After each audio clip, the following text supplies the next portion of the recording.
Bonjour à tous et soyez les bienvenus sur RTI 1. À la une de l'actualité, 50 réfugiés ivoiriens vivant au Mali en raison de la crise post-électorale de 2010-2011 de retour en Côte d'Ivoire. Retour au pays favorisé par le HCR. Ces ressortissants ivoiriens ont été accueillis à leur arrivée à Korogo dans le nord de la Côte d'Ivoire par les autorités locales. L'orpaillage clandestin, une menace pour le lac de Kossou dans la région centre de la Côte d'Ivoire. Les orpailleurs illégaux utilisent en effet des produits toxiques pour extraire les pépites d'or. De nombreux poissons meurent quotidiennement. Les pêcheurs appellent à l'aide. Enfin, les JO de Tokyo 2021, la sprinteuse ivoirienne Marie-Josée Talou qualifiée aujourd'hui pour la finale du 200 mètres féminin. L'Église catholique de Côte d'Ivoire en fête. En effet, l'archevêque métropolitain d'Abidjan, Jean-Pierre Cardinal Coutois, a célébré hier le cinquantenaire de sa vie sacerdotale. Une messe d'action de grâce a été dite à cette occasion à la paroisse Saint-Pierre de Blocos, son village natal. Plusieurs personnalités, dont le Premier ministre Patrick Hachi, ont participé à cette célébration. Les précisions de Grace Kando. Blocos, dans la commune de Cocody. Ce village, en 1971, a enregistré son premier prêtre, Jean-Pierre Coutois. Devenu évêque en 2001, ce prélat comptabilise aujourd'hui 50 ans de vie sacerdotale, dont 20 ans d'épiscopat. La communauté villageoise lui rend hommage ce dimanche à travers une messe d'action de grâce. Nous connaissons son parcours qui a été émaillé de beaucoup d'incidents. Chaque fois qu'il a eu une promotion, ça a été précédé toujours d'un événement assez douloureux.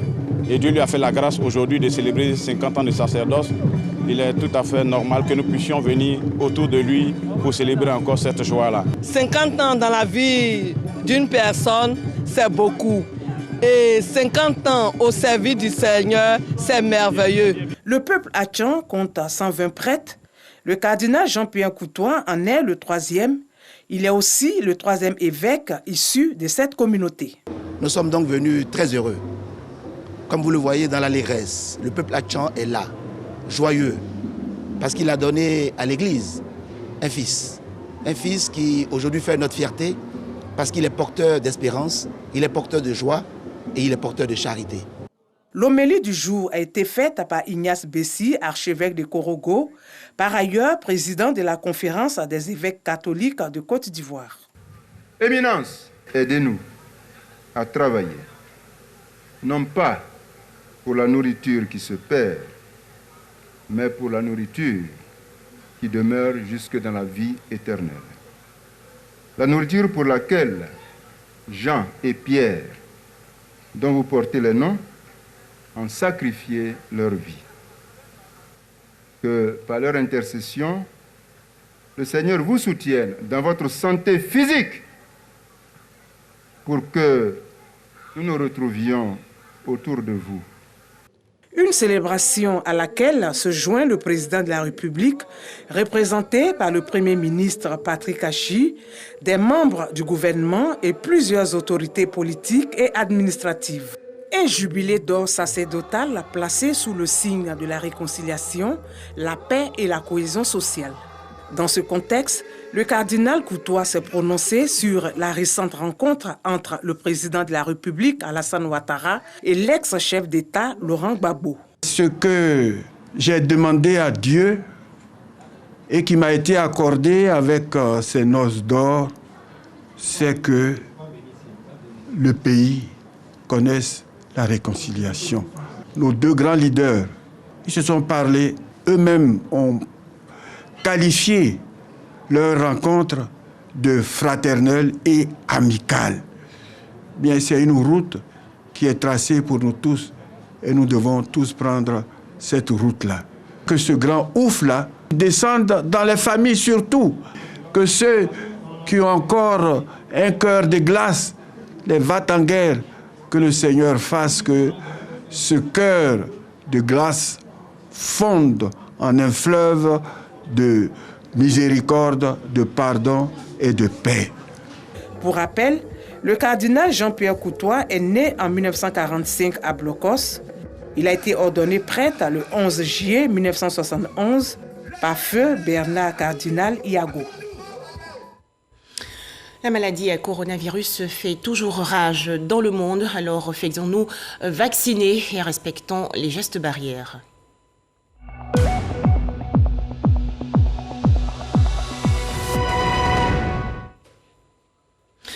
En Côte d'Ivoire, 143 nouveaux cas de coronavirus enregistrés hier par le ministère de la Santé, de l'Hygiène publique et de la couverture maladie universelle. Le pays compte à présent 50 278 cas confirmés de coronavirus, 49 389 personnes guéries, 330 décès et 559 cas actifs. À noter que le 31 juillet dernier, 11 624 doses de vaccins contre le coronavirus ont été administrées, soit un total de 1 19 898 doses administrées. 143 nouveaux cas de coronavirus enregistrés hier en Côte d'Ivoire, bilan impressionnant en 24 heures. Les autorités sanitaires ivoiriennes exhortent les populations à respecter davantage les gestes barrières pour éviter la pandémie. Aujourd'hui, on s'est rendu compte que nous avons pratiquement tout relâché. La population a relâché et avec cette période de vacances, avec les événements festifs, avec le déplacement des populations, on se rend compte que vraiment il y a un laisser-aller. Pourtant, la maladie continue de circuler. Et donc, qu'est-ce que vous faites donc, le message, au niveau du ministère pour justement remédier? Alors, le message du ministère, c'est de reprendre les mesures barrières. Il faut continuer à se laver les mains régulièrement. Il faut porter le masque quand on est hors de chez soi, c'est important, ou bien quand on est dans une atmosphère confinée. Il faut continuer à se laver les mains à l'eau et au savon. Et il faut observer la distanciation.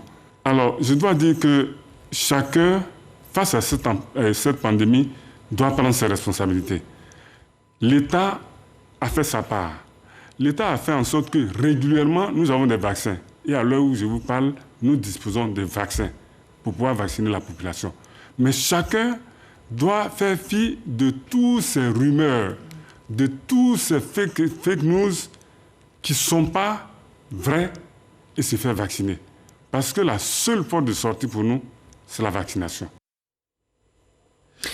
Un tout autre sujet à présent avec la problématique de l'insertion professionnelle des jeunes en Côte d'Ivoire. Pour résoudre cette question, le ministère de la Jeunesse, de l'Emploi des Jeunes et du Service civique envisage de signer un partenariat avec l'Institut national polytechnique Houphouët-Boigny de Yamoussoukro. Objectif, former les jeunes au métier de l'agriculture et de l'élevage. Les explications de Eugène Atoubé.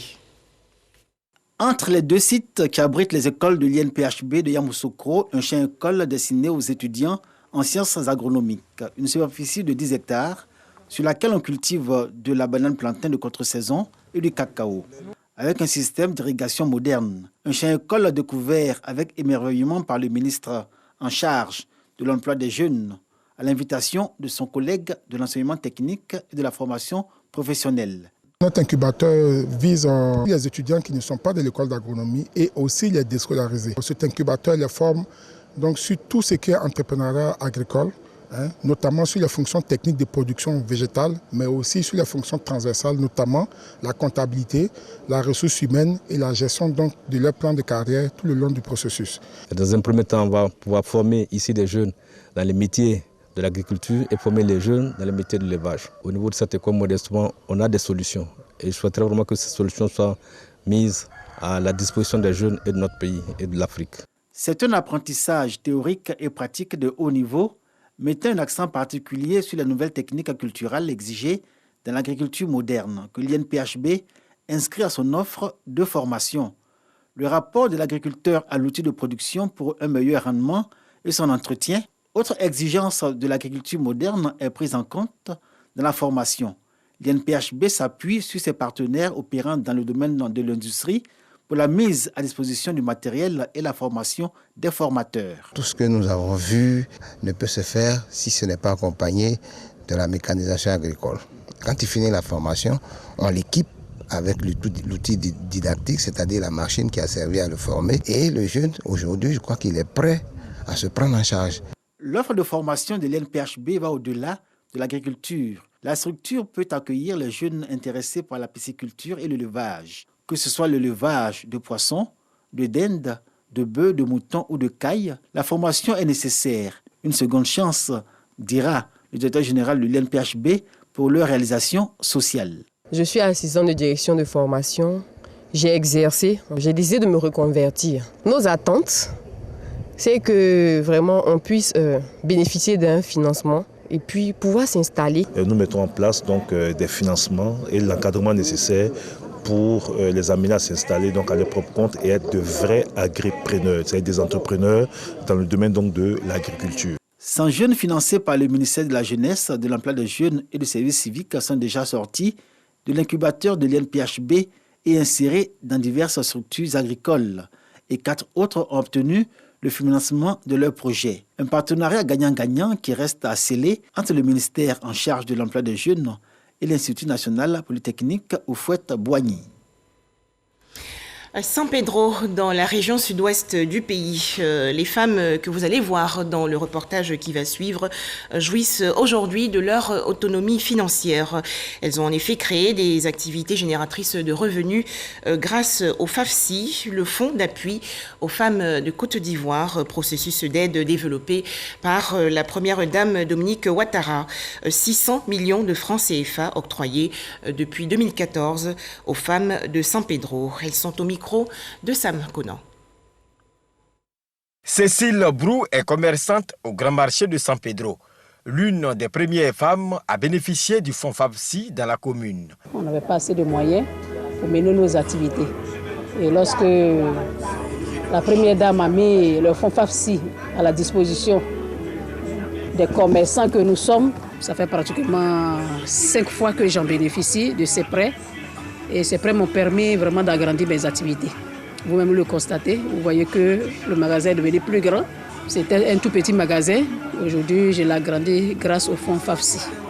Grâce au remboursement à temps, plusieurs autres femmes ont pu bénéficier du fonds d'appui aux femmes de Côte d'Ivoire. Aujourd'hui, elles mènent des activités génératrices de revenus dans les domaines comme la restauration, la couture, la coiffure et le commerce. Je vends gomo, aubergines, piments, tomates, oignons, igname. L'année passée, il y a plus 100 000. Cette année, il y a plus 200 000. Ça m'a permis de développer ma commerce. J'ai bénéficié du fonds FAFSI à San Pedro ici. Cela m'a fait faire un magasin de riz. Et aujourd'hui, je vends les pagnes. Le premier pas, quand je suis allée, ils m'ont donné une somme de 100 000. Je leur ai dit que c'était petit, mais ils m'ont dit de commencer avec. J'ai bien payé, ça s'est bien passé. Et le commerce a commencé à évoluer. Et je suis allée, ils m'ont donné 500 000. 500 000, j'ai pris pour faire le restaurant. Et après ça, ils m'ont donné encore autre prêt. Le prêt qu'ils m'ont donné, j'ai pris ça pour payer mon terrain. À l'agence COPEC où sont logés les fonds, les bureaux de l'agent chargé du fonds FAFSI ne désemplit pas. Je suis venue pour prendre un prêt pour me soutenir dans mes activités. Pour la première fois, j'ai pris 100 000, j'ai payé. J'ai pris 200 000, j'ai payé. Je suis venue cette fois-ci pour prendre 500 000. Par jour, on reçoit au moins 20 dossiers. Il y a 200 dossiers en attente. Quelles sont les conditions pour bénéficier du fonds d'appui aux femmes? Pour pouvoir bénéficier du projet, il faut d'abord être de nationalité ivoirienne, être majeur, ça veut dire avoir au moins 21 ans et plus, et avoir une activité génératrice de revenus. Elle nous propose une activité et ensemble on analyse et nous l'orientons vers l'activité qu'elle peut mieux exercer. La dame, elle se rend dans nos murs, elle ouvre un compte à blanc. Selon le chef d'agence de la COPEC du quartier Cité, de 2014 à ce jour, plus de 600 millions de francs CFA ont été octroyés à 1145 femmes de San Pedro. Environ 1,5% d'impayés constatés à l'agence. Les activités de ces femmes bénéficiaires du fonds FAFSI ont également connu un ralentissement à cause de la Covid-19. On est tombé en même temps à cause du corona. Mais Dieu merci, à cause des faces là, c'est ça, on est en train d'enlever un peu. C'est maintenant qu'elles commencent à se retrouver et puis voilà, elles remboursent régulièrement leurs crédits. Les responsables ont tenu compte de ces aléas en faisant les reports d'échéance. Les femmes bénéficiaires reconnaissantes à la première dame Dominique Ouattara, initiatrice du fonds d'appui aux femmes de Côte d'Ivoire.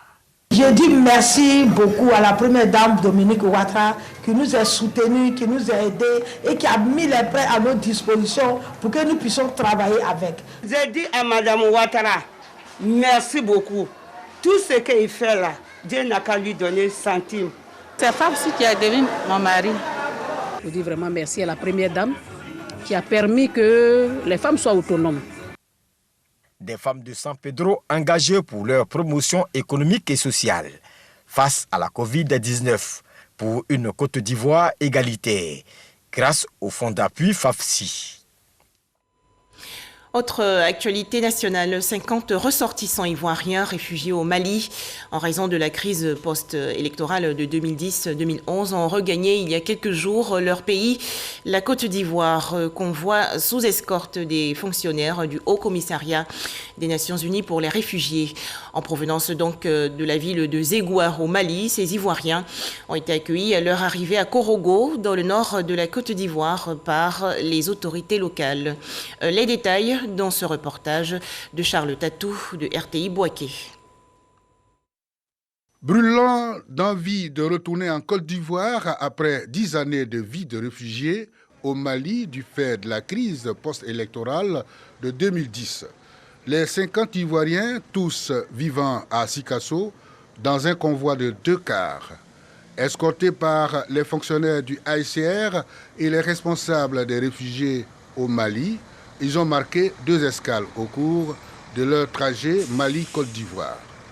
La première au poste frontalier malien de Zégoua. Après ce contrôle, à un peu plus de 2 km, le poste frontalier ivoirien, Pogo, la deuxième escale. Ici, la passation des charges entre autorités maliennes et ivoiriennes. Comme on sait que les élections, il y a eu vraiment l'entente. Alors, il y a une proposition pour que ceux qui veulent rentrer pour aller dans leur pays de manière volontaire, ils sont exprimés. Nous sommes à 4e, 5e voyage maintenant et il y en a qui sont même partis par avion. Je voudrais remercier d'abord l'État malien d'avoir pris soin pendant ces 10 années de nos frères et sœurs, parce qu'ils ont eu aussi des enfants qui sont nés sur le territoire malien. Laissant les cars maliens retourner, les réfugiés empruntent les véhicules ivoiriens. Destination finale, Korogo, où ils vont être extraits des fichiers de réfugiés. Je les ai rassurés de ce qu'ils sont en sécurité. C'est la raison pour laquelle nous sommes là, mais également leur demander de s'inscrire dans cette dynamique du président de la République, à savoir la paix, la réconciliation entre les fils et les filles de la Côte d'Ivoire. J'ai perdu mon mari au Mali là-bas. Aujourd'hui, je suis en joie, même s'il n'est pas là pour le partager avec moi. Et je remercie beaucoup le président et Alassane Ouattara pour son geste. Les réfugiés ivoiriens rentrés au pays ont droit à chacun à un kit ou paquet retour estimé à 305 000 francs CFA. En plus de cette somme, l'État prévoit encore le transport de chacun pour regagner sa résidence d'origine. Deuxième titre de ce journal, le lac de Kossou, dans la région centre du pays, en proie à l'orpaillage clandestin. Les orpailleurs illégaux utilisent en effet des produits toxiques pour extraire les pépites d'or. Résultat, les poissons ingèrent ces substances nocives et bien sûr meurent abondamment. Les pêcheurs réclament aujourd'hui l'aide du gouvernement. Soro Corona de RTI Boaké. Boisflé, marché de Kossou. Cet important lieu de vente de poissons frais de la région de la Maraoué risque de fermer. La seule raison, le lac de Kossou où les pêcheurs ravitaillent ce marché est menacé. Les orpailleurs illégaux ont élu domicile aux abords et même dans le lac. Ce qui a aggravé la situation maintenant et que je viens de constater récemment, c'est le développement de cette activité sur le lac de Kossou et dans le fleuve Bandaba. Sur l'eau, il y a plus de 100 dragues sur les eaux qui sont en train de chercher de l'eau. Les dragues flottants, ce sont des grosses machines que les gars fabriquent. Ils s'installent sur le plan d'eau et ils pompent l'eau, ils pompent la boue. C'est-à-dire qu'ils vont faire sortir de l'or. Le gravier qui sort, ils ne vont pas le laver sur la rive. Ben ça, le traitement, ce n'est pas sur place. Avant, ce qu'on voyait là, il y avait des employés ici, mais eux, ils n'ont rien à voir avec ceux qui sont actuellement sur le lac. Actuellement, vous entendez le bruit. C'est eux qui font qu'actuellement, il n'y a plus de poissons. Avec ce bruit-là, on ne peut plus avoir du poisson. Les poissons aussi ont fui. Ces orpailleurs illicites utilisent des produits nocifs qui menacent la survie des poissons, réduisant du coup l'activité de pêche à néant. Aujourd'hui, cette eau-là, elle est menacée dans son intégrité à travers les produits chimiques utilisés, tels que le mercure et le cyanure. Si cela continue, avec le mercure, avec la turbidité élevée de l'eau, la ressource halieutique forcément va prendre un coup parce qu'il n'y aura plus de reproduction, les poissons vont mourir d'intoxication et tout ceci menace cette ressource-là et menace l'économie locale. Vous savez, le poisson à boisflé, c'est une réalité. C'est des produits qui petit à petit peuvent se retrouver dans la chair du poisson. Et quand ça se retrouve dans la chair du poisson, nous aussi, notre organisme peut aussi avoir un stockage. Il faut prévenir pour qu'on ne soit pas surpris dans les années à venir. Plusieurs poissons flottent au-dessus du lac après avoir ingurgité l'eau polluée. Un danger pour les consommateurs. Le mercure et le cyanure sont des métaux lourds.